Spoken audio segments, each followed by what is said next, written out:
Hey guys, this is David. Welcome back to my channel.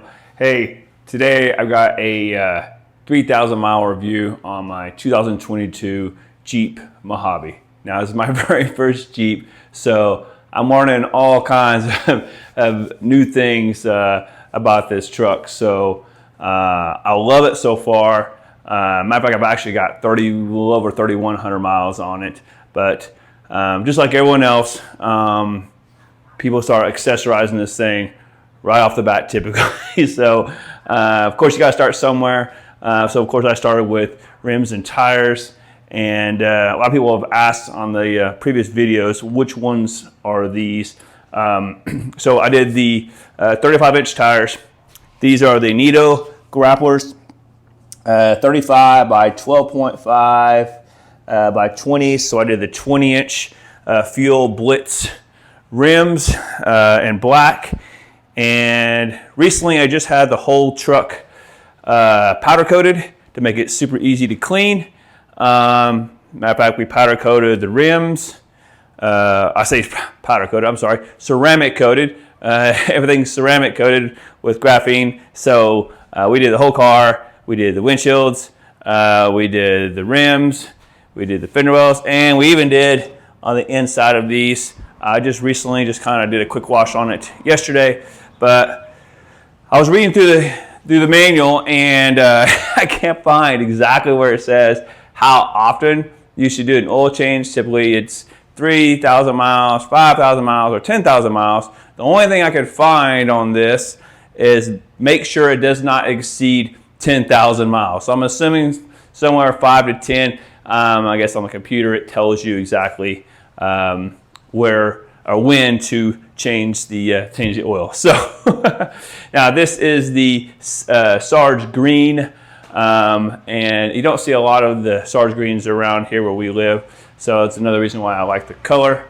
But I've added the Rhino brackets, the Rigid Radiance Scene lights on these pods. Love those. Super bright. I love that they are yellowish during normal driving, kind of a glow to it, and then they shine super bright when you flip them on. So I still want to do something like that on the bumper. That'll probably be my next big mod, is the front bumper. I did get the LED lights. For those that are debating on getting it, paying I think it's like $1,500 or so to the sticker, highly recommend it. You always want brighter lights, so I love it just the way they look with the round glow ring, but just how bright they are, I love that.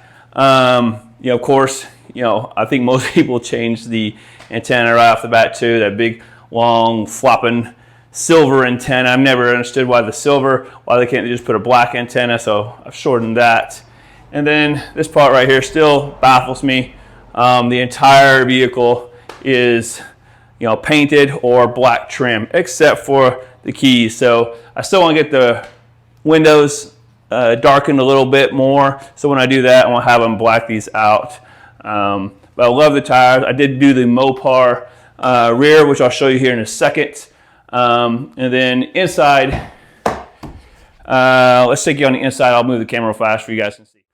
So for inside, all leather interior. I did the WeatherTech mats. I know some people have asked me why I didn't do the Mopar. I just always had good luck with WeatherTech. So in past vehicles, so I just did WeatherTech in here because within the first week I was already getting mud inside the vehicle because I go to a lot of job sites.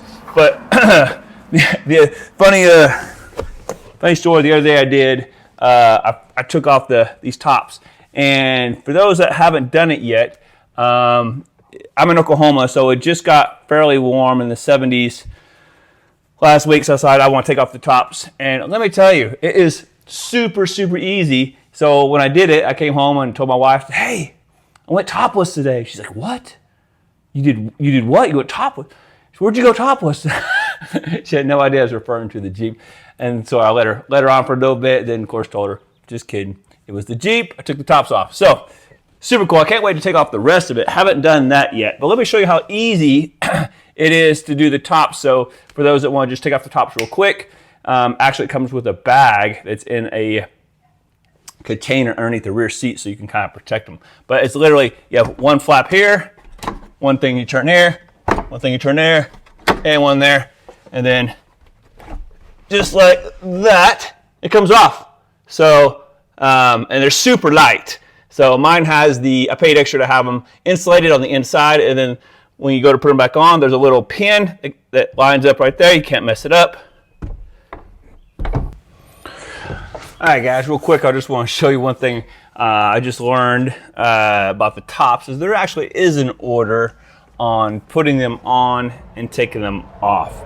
So, taking them off, you really want to do the driver's side first, and then the passenger, and then in putting them back on, you want to put the passenger on first, and then the driver's. But I can't get over how easy and quick it is. So I thought, oh, it's gonna be a pain in the butt taking off these tops when I just want to just quickly do it and, you know, drive around for a little while or for the day or whatever. But let me show you how easy it is. It's literally, you know, you got your visor, roll your visor down, pull this lever, and you got 1, 2, 3. That's it.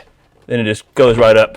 Boom. And then you're off. It's super light. And like I said, I put the insulated panels on this, and then to put it back down, you know, the little notch, the little tab right there just goes in this little hole, lines it up, boom. And being that passenger's already down, that's why this one comes down super easy, lays on top, and then you just go back to lock that in. 1, 2, 3, done. So super fast, super easy. I love that. On getting tops on and off. So super cool. So let's move the camera to the back, and I'll show you the Mopar cover in the back. All right, let's go. All right, guys, so I got the Mopar top, and I love it. I'll show you a few things about it that I like, I guess, and I don't like. This was installed by the factory, and underneath, guys, it's all in 3 compartments. There's little latches you pull underneath here. If I don't have my head in and they fold. So you can do each section at a time. And obviously, you just need a little bit of space. You know, you can just take one. You want to do another one, you just pull another latch again, releases it, then fold it again. Now, when you fold it again, you know, on the second time, you have these little connectors. So you can actually lock these connectors in just this little bit, like so. There you go. And then it's nice and tight, and that top's not going to move. Boom. So now it's not going to move on you, but you still have this. What I'm saying is, the only negative thing I don't like is this is really not removable. I mean, you have bolts underneath to take it off this tracks, but if you really need this whole space for something big to go all the way up to here, without getting down and undoing the bolts and taking this whole bracket off and then pulling it off, that's the only way you can do it that I'm aware of. And so for that part, I'm not a huge fan. I haven't had to do that at all. Everything I've done so far is just where I just take it back this far, which is great for most cases. But like I said, if you need big stuff going back here, if you won't want to take this off, it's kind of a pain in the butt. So, of course, when you're done, this part just latches back into these little connectors. Super easy. And then you just fold it. So I keep hitting my head on the garage door, and then boom, it locks in place.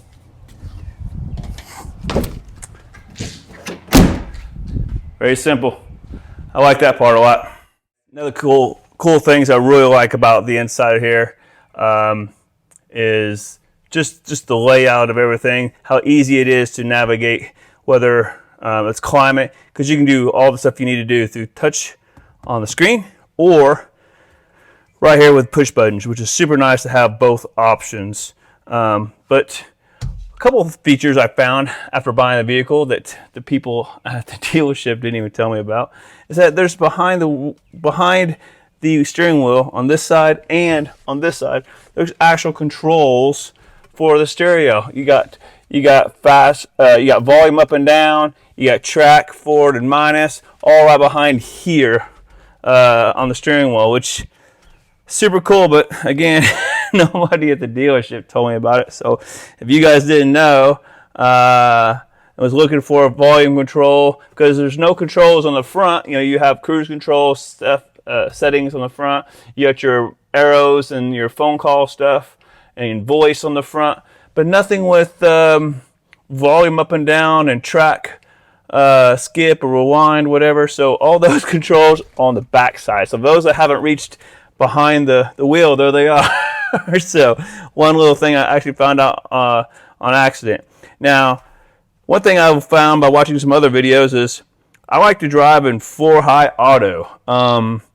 Obviously, you could drive in 2-high or just 2-wheel drive, but I drive a lot in 4-high auto. Now, the negative part about that's happened to me twice, is my knee has accidentally hit the shift and scooted it over to 4-high part-time. Those that don't know what 4-high part-time is, there's a big difference. It hardly let you go in reverse, and the wheels become super hard to turn because it's made to go in some serious, slick, real off-roading environments or type terrain. And yeah, the first couple of times that happened to me where I actually hit over, I'm like, what the heck is going on? Why is it not going in reverse?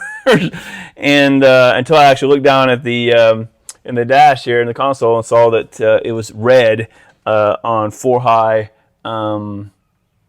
part-time, I realized, oh crap.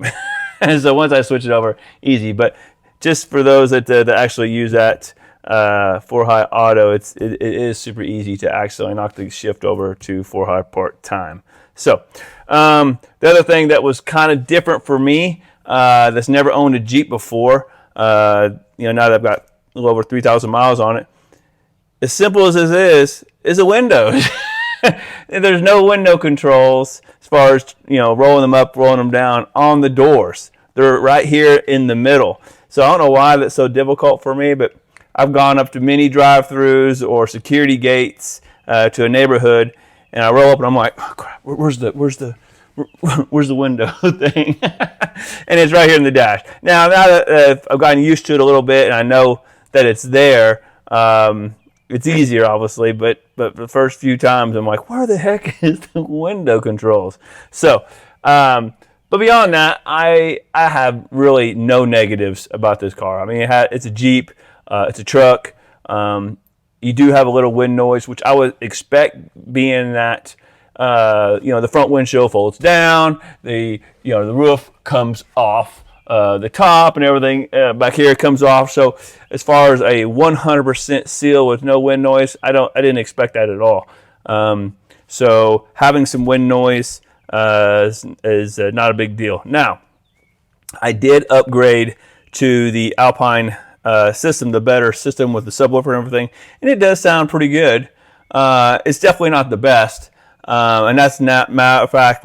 Especially if you take the tops off and you have your favorite tunes playing, it will not play loud enough. Or at least for me, it does not play loud enough. So I definitely that will be definitely something I upgrade at some point, is the audio system. Of course, I like a little more bass, a little more accurate bass, and then of course I want some more volume. So that will be something, an upgrade in the future. So, but yeah, other than that, that's all I've done on the inside besides mats. Love the leather seats. The heated seats are super fast. No complaints there. So the only thing I have left really to talk about on this review is maybe the front of the vehicle. And yeah, let's get to it. All right, guys. Last but not least, the front of the vehicle. There's something about this hood from the Mojave I just love. So that's one of the things that really drew me in when picking out this car or truck is the hood. I just love this hood. It's just so, I don't know, sport beast looking, I guess. Love it. And of course, I have the extra camera on the front put in, and then like I said before, I've got the LED headlights, and this bumper.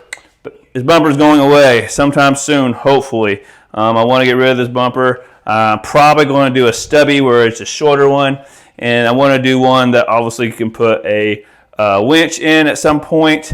But I want it where the fog lights are in. I probably will upgrade from these fog lights to the round KC fog lights. And then KC also makes, it's a square, to stay with a square theme of those, but I want to say they're called the Flex 4s combos, and put those right here on the bars, what I'm thinking. So let me know what you guys think. If you guys have a favorite bumper, I've looked in a lot of different ones and trying to find a good stubby that has the protection bar that goes right here that allows for a winch, and then I could put my 2 lights and have the fog lights built in. That's what I'm looking for. Haven't really found the one I want yet. So if you guys have any recommendations, suggestions, leave those in the comments down below. But other than that, guys, I love the vehicle. Love that I've done what I've done to it so far. No regrets. Being that, like I said, I've never owned a Jeep before. Speaking of not owning a Jeep before, for those who have never owned a Jeep, I tell you what, I would say the Jeep community is the closest thing to what I can remember to like the Harley Davidson guys, where everybody waves. They've got a sign, you know, they hold up 2 fingers, you know, or something as the next Harley guy goes by. I would say a huge percentage of Jeep owners that drive by all wave. It's so cool. So the community for Jeep, super awesome. And I would say here in my area, I'd say 80%, if not more, that you pass by always wave. So I love that. I think it's super cool, as small as that is. Makes me, you know, glad that I bought a Jeep, I guess, besides it obviously being a super cool ride. So anyway, guys, if you have any comments, suggestions, leave those down below. Again, there's no regrets of buying the vehicle. It's only 3,000 miles, but I wanted to give you guys just a quick review and my thoughts. So until next time, we'll see you guys on the next one. See ya.